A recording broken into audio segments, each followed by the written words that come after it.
look at that little bone I'm holding up. That little bone is what connects your head to all the rest of your body. It's just a little ring of bone. It's very small, you can probably see. That's life size.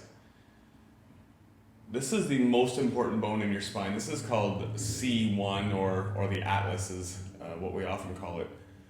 But this bone is responsible for supporting your head, and in Greek mythology, Atlas was the god who had to hold the world up, and you've probably seen statues like that. There's one in New York City, I believe, and I'm sure other places too. But it's basically that statue where the god is bent down like this, holding the world kind of on his back or on his neck, and that's really why this is called Atlas, because of course that holds up your brain, your head, and your spinal cord travels right through here, just in this part of it. And so it would be this way, but I'll show you in this direction. And this does a lot of movement at the very top of your neck. And this is most important because your brain stem actually sticks down into the top of your neck.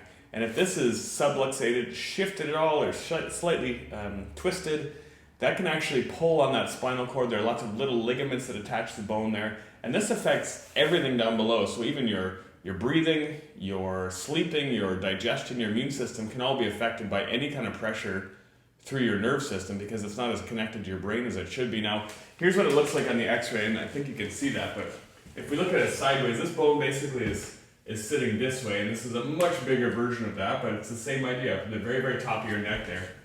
That's why we take x-rays, and we're so concerned with the function up there, but also the structure, because if that structure is shifted at all, but then even worse for a long period of time, that puts more and more and more pressure on those nerves, which means there's less communication from your brain into the rest of your body.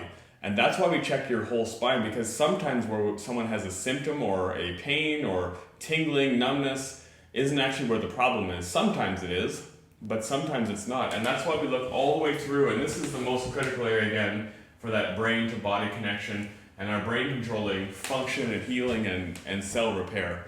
And so that's why we take a close look at that. But that's just that little bone right there, and you can see how thin even the back of it is. Just a very small bone, and how critically important that is for our function and allowing us to move and bend our head and turn and all those things, but really to make sure there's 100% function. That's our job, and make sure those nerves can connect through there all the way down into the rest of your body.